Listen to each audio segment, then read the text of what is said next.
as leituras, elas praticamente já vão nos preparando para uma festa que iremos celebrar, que é a festa de Pentecostes, onde a liturgia de hoje ela vai culminando para um ponto, o Espírito Santo. Nós lemos na primeira leitura, na leitura dos Atos dos Apóstolos, dizendo que Filipe, apóstolo Filipe, ele havia ido a Samaria, lá ele havia pregado a boa nova aos samaritanos, e muitos se converteram, muitos foram curados, os demônios foram expulsos, foram libertos. Ele fez esse primeiro trabalho da pregação. Muitos foram batizados. Mas depois houve a necessidade de ir João e Pedro para impor as mãos e doar o dom do Espírito Santo, mostrando assim a necessidade de nós, batizados, povo de Deus, recebermos o dom do Espírito Santo. Na renovação carismática é o que se diz, essa nova efusão, o batismo no Espírito. A Sagrada Escritura mostra isso muito claro. Me vem em mente agora a experiência do primeiro grupo da renovação carismática. Como nasceu a renovação carismática católica? Onde estavam alguns jovens universitários em Pittsburgh, reunidos para passar um fim de semana orando, pedindo o dom do Espírito Santo. E esses jovens universitários reunidos pedindo o dom do Espírito Santo, nesse centro universitário, alguns estavam dispostos a abandonar a fé, outros viviam uma vida de pecado, outros não queriam largar do seu pecado predominante, outros queriam ser santos, enfim, jovens de todo tipo. Jovens, como tantos que podem estar aqui dentro dessa assembleia, que vivem uma vida de adultério, de prostituição com a namorada, de droga, de bebida. Outros querem ser santo, com todo o coração, enfim. Mas a esses jovens, eles tinham um desejo profundo no coração.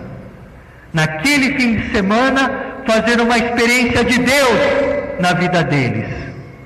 Uma experiência de Deus, para que algo novo acontecesse na vida deles, para saírem lá com uma vida transformada no Senhor. E foi quando a Pat Gallagher, a primeira do grupo católico que recebeu o batismo, uma experiência profunda com o Senhor, ela entrou na capela. Quando ela entrou na capela, ela fez a genuflexão em direção ao Santíssimo. Naquele momento, o Espírito arrebatou ela, pegou a Pat e jogou ela na frente do Santíssimo. Quando ela se deu por si, ela estava prostrada, em silêncio, em adoração, diante do Senhor, sacramentado na Eucaristia, e os sapatos dela estavam lá no fundo da igreja. Ela foi jogada, arrebatada. E não foi só ela. Teve até um outro jovem, o Mania, que ele era professor universitário. Ele também. Ele ficou sabendo da experiência da Pat. Ele falou, eu vou na capela também. Ele entrou na capela, quando ele se colocou de joelho, ele sentiu uma força pegando ele e jogando ele de cara no chão. Pá! Daí ele ficou e não conseguia levantar. E daí depois ele se levantou, passou, e ele sentia aquela alegria, aquela paz no coração, aquele desejo de santidade na vida dele. Ele se levantou, mas daí veio a dúvida: será que isso realmente foi Deus que aqui fez? E ele falou: eu vou voltar lá na capela. E voltou. Quando ele voltou, fez novamente, pum, com a cara no chão. E duvidou de novo, até que ele foi pela terceira vez. E o Senhor pela terceira vez pegou ele e jogou ele no chão de novo. E quando ele saiu de lá, ele saiu sentindo, não sabendo o que era, mas sentindo que algo no coração dele tinha mudado, que algo na vida dele era diferente. Ele saiu para fora, no testemunho dele ele fala, quando ele saiu para fora, ele estava no muro dessa capela, e ele sentia no coração dele um desejo de louvar, de adorar o Senhor, tão grande, ele ficava segurando, até que ele não conseguiu mais aguentar, ele deu um grito de glória, que todo mundo que estava naquele quarteirão escutou, de tão alto que foi. Daí o pessoal falou: nossa, o que está acontecendo? E todos os outros jovens que fizeram esse fim de semana receberam o dom do Espírito Santo. Receberam essa nova efusão do Espírito Santo. Mas essa nova efusão do Espírito Santo deu nesses jovens algo que é fundamental. Para nós sabermos se o Espírito Santo que recebemos, se recebemos mesmo a vida no Espírito, é necessário alguns critérios. Ver se nós estamos tendo uma vida de santidade. Se nossa vida é conforme a vontade de Deus. Se eu sou jovem, se minha vida ela é uma vida de respeito à minha castidade, respeito à castidade do meu namorado, da minha namorada, se é uma vida onde eu não me prostituo, onde eu não coloco o meu corpo como objeto na mão dos outros, se eu não uso droga, se eu não bebo em excesso, se eu sou fiel ao meu esposo, à minha esposa, se eu sou fiel à igreja. Porque o batismo no Espírito, ele leva aquele que é batizado a uma fidelidade à igreja. Todos eles, nos anos 60, quando receberam o batismo, onde isso era dentro da igreja uma coisa que não se tinha muito bem, tinha muito medo, mas todos eles, o maior medo deles era sair fora da comunhão com a hierarquia eclesial. Porque eles sabiam que só poderiam servir a Cristo dentro da igreja católica e apostólica, seguindo a hierarquia. E todos eles se submeteram à hierarquia da igreja católica, todos eles. E a maior dor deles era só pensar de estar fora da igreja católica. Já dizia um santo, São Cipriano: fora da igreja não há salvação. Fora da igreja não há salvação. Uma vez que eu conheci a fé, que eu conheço a minha fé, sou batizado e caminho, se eu saio, se eu abjuro minha fé conscientemente, é um grande perigo para a minha salvação.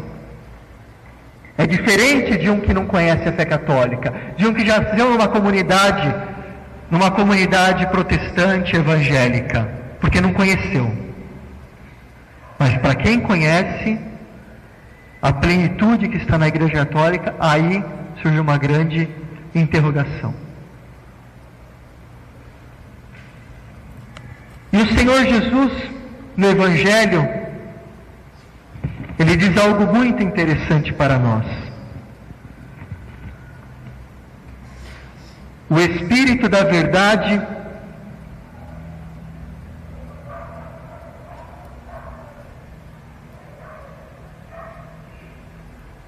eu rogarei ao Pai para que permaneça sempre convosco o Espírito da verdade, que o mundo não é capaz de receber, porque não o vê e nem o conhece.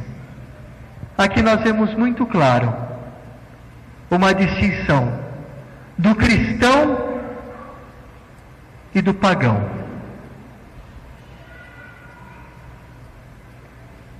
O Senhor dá ao cristão, aquele que quer viver a santidade, o Espírito da verdade.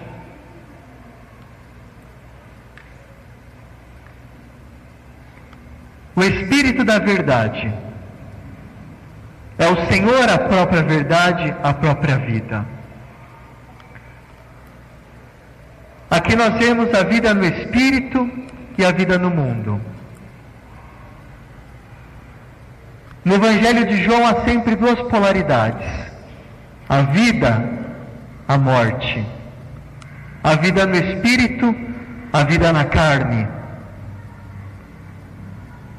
O céu e o mundo. A luz e as trevas.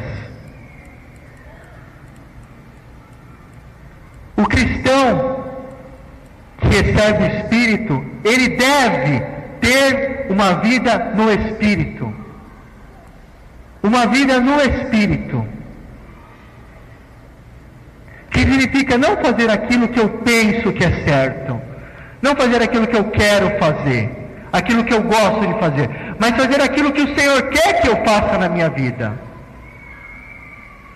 Seguir a vontade de Deus, abrindo mão da minha vida. É assinar a carta em branco da minha vida na mão de Deus. Assinar embaixo a carta e deixar que Deus preencha o que Ele quer. É abandonar a minha vida na mão de Deus. Abandonar a minha vida na mão de Deus. Confiar totalmente no Senhor. Isso é viver uma vida no Espírito. No Espírito da verdade. A verdade que só vem de Cristo, porque o mundo não vive a verdade. O mundo não vive uma vida de Deus. E como isso engana tantos jovens. O espírito que prega o mundo. A televisão, que só coloca porcaria. Sexo frágil, a sexualidade, as drogas, a prostituição, homossexualismo, tudo é permitido, está tudo bom, contanto que cada um seja feliz, e depois todo mundo se torna escravo. Escravo do pecado. Onde o cristão se sente à vontade e no lugar de julgar a palavra de Deus. De dizer, isso daqui está muito exagerado. Isso daqui não é bem assim. Isso que a igreja está falando é um exagero. Ele se coloca como a medida de todas as coisas. E não deixa Deus ser a medida na vida dele. E como é fácil viver uma vida fora da verdade do Evangelho. Como a fé hoje, para muitos, é tão banalizada. Quantos que eu já me escutei dizer, padre, mas não tem pecado eu ir no salão. Eu ir no salão, passar uma noite no salão. Não é pecado nenhum. Já dizia São Curadardes, quando você entra no salão, na discoteca, você entra, o teu anjo da guarda fica na porta, e quando você entra te acompanha um anjo de Satanás, para te levar a cair no pecado.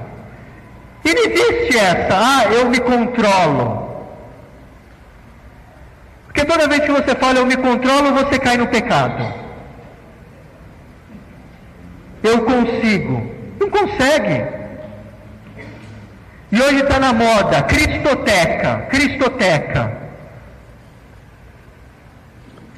Onde muitas vezes na Cristoteca acontece tantas coisas pior do que numa discoteca do mundão.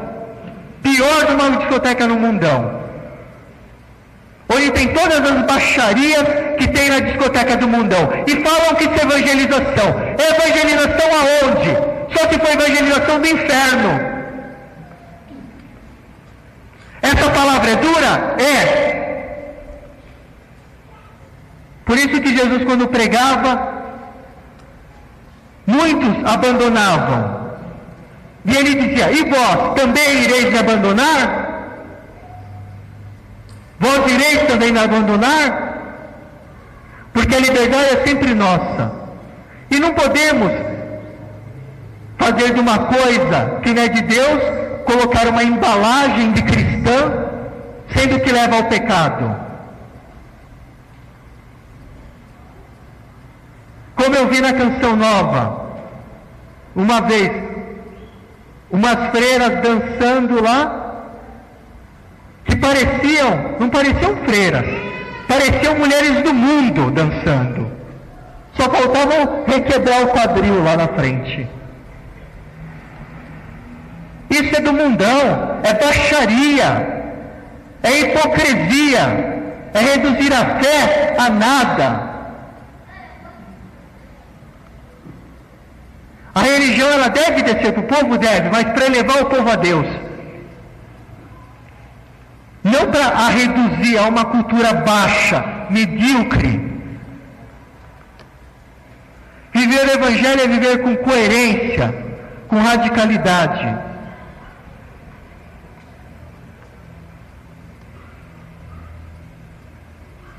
Viver no Espírito é querer viver no Espírito, contando com a graça de Deus. Não é apenas eu vim num fim de semana ficar cantando, levantando a minha mão, agradecendo, louvando a Deus, depois no meio da minha semana minha vida é uma vida de pecado. Isso é hipocrisia, é uma vida dupla. Você é cristão aqui dentro e lá fora do mundo. Não há uma divisão. Não há divisão.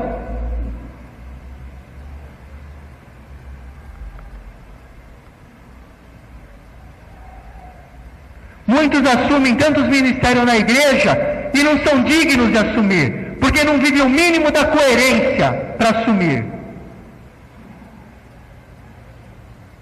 Em todos os sentidos.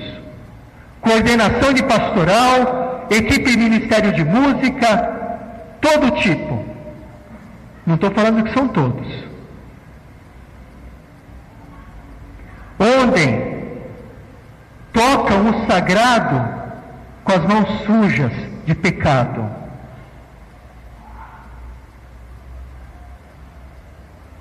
E depois tem a coragem de ainda ir na fila da comunhão comungar. Estão comungando o quê? Já dizia Paulo: ai daquele que bebe e come o corpo e o sangue do Senhor indignamente. Ai daquele.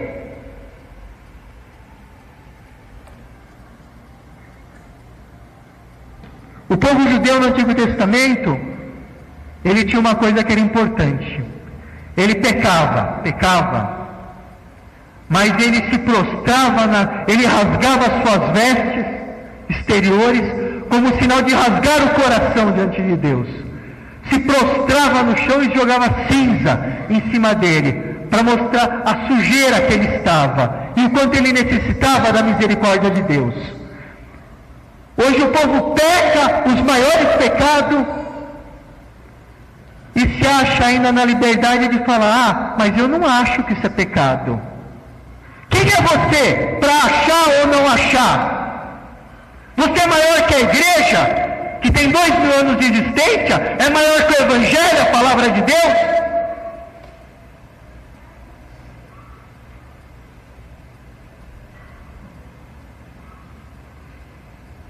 Todos aqueles jovens que receberam o batismo no início da renovação tiveram suas vidas transformadas. Transformadas. Uma vida em comunhão com a igreja e de santidade. E nós queremos esta vida para nós ou queremos ver uma vida de hipocrisia?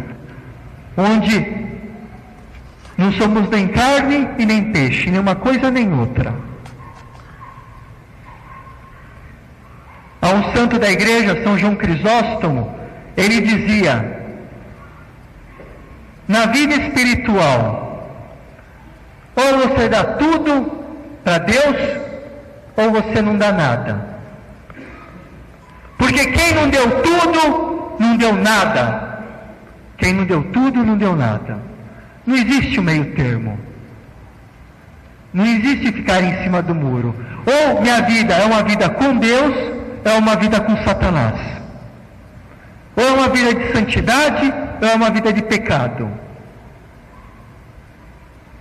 Não existe o meio termo.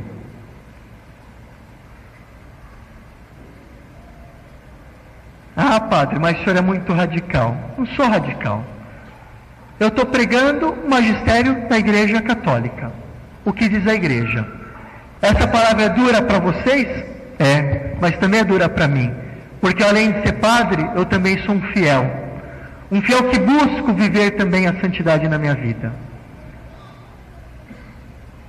Que tem as minhas fraquezas, tem as minhas limitações, mas busco estar sempre com as mãos limpas diante do Senhor.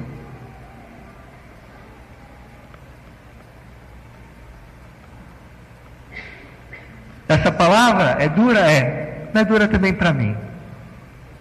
E se eu prego ela com essa radicalidade, é porque eu também busco viver ela com essa radicalidade na minha vida. Porque é o que nos pede o Evangelho e a Igreja.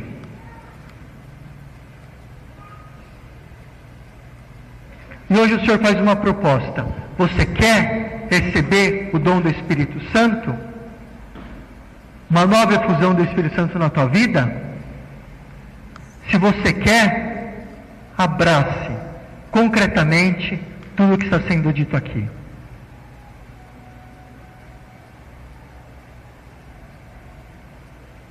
O magistério da igreja, ele diz que quando um sacerdote,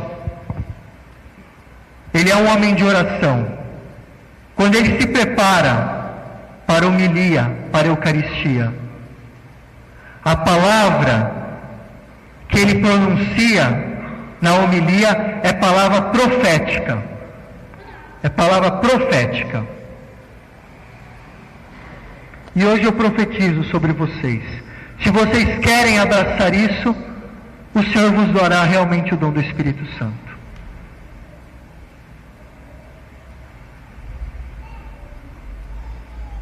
Porque o Senhor olha o coração.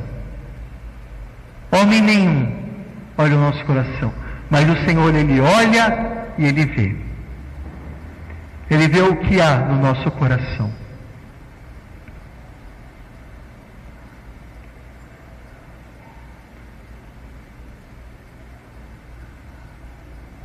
O Espírito Santo, quando vem em nosso auxílio, é o nosso defensor, é o Consolador, aquele que nos consola, para que também nós, recebendo esse Espírito Santo, possamos ser sinais de consolação, sinais do amor de Deus, no mundo que não conhece o amor de Deus. Ser testemunhas da paz, no mundo que não vive a paz. E como já dizia Paulo VI, o grande Papa Paulo VI, numa homilia ele dizia: o mundo não precisa mais de palavras, ele precisa do testemunho. Do testemunho. E nós só conseguimos testemunhar Cristo para o nosso irmão se nós vivemos com coerência a palavra. Porque como disse Jesus no Evangelho, quem me ama observa os meus mandamentos. Se eu realmente amo a Cristo, eu observo os mandamentos. Agora, se eu amo as coisas do mundo, eu não observo os mandamentos. É sinal que o Cristo, ele ainda não é o centro da minha vida. Porque quando a gente ama, a gente se dá. A gente se doa. A gente faz sacrifício. Eu lembro quando eu namorava, tinha uma menina que eu era apaixonado por ela. Eu ficava até sem comer para me encontrar com ela. Às vezes chegava, trabalhava, fazia faculdade, depois ele ainda passava na casa dela, dormia 4 horas por noite, mas ele pelo menos 1h30 fica com ela, porque amava. Agora, se eu amo a Cristo, por que eu não consigo ver os seus mandamentos? Tem alguma coisa errada se eu não consigo ver os mandamentos de Cristo. É sinal que meu coração, ele não está em Cristo. Ele está nas coisas do mundo, ou nas pessoas. Aí eu devo inverter os valores. Porque uma vida, quando ela não é o Cristo no centro, isso eu falo com muito amor. Então isso eu falo a vocês, mesmo que é uma palavra de exortação, é com muito amor. Quando uma vida ela não tem o Cristo no centro, é uma vida fracassada.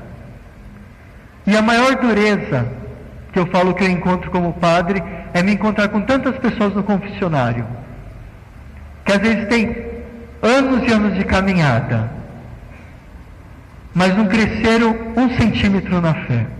Tem uma vida fracassada, uma vida onde elas olham para si mesmas, é só tristeza, só infelicidade. É uma angústia profunda, onde elas não descobriram a razão da vida delas. Não descobriram porque, nem o porquê elas vivem não descobriram ainda. E nunca experimentaram esse amor total de Deus. Vive uma vida infeliz, triste.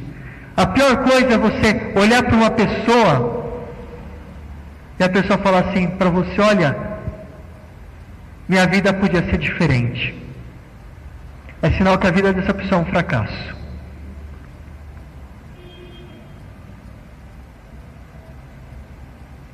Por isso nós temos que ser homens, mulheres de oração.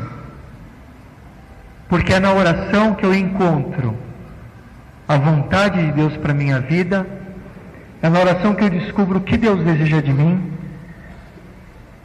e encontro forças para caminhar nessa estrada que o Senhor deseja de mim, que muitas vezes conduz a Jerusalém, conduz.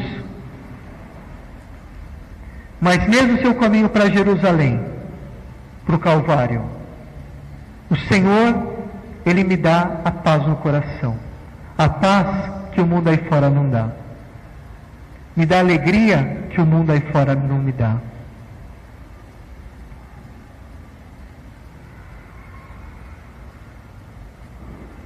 Então pedimos hoje a Nossa Senhora Rainha da Paz,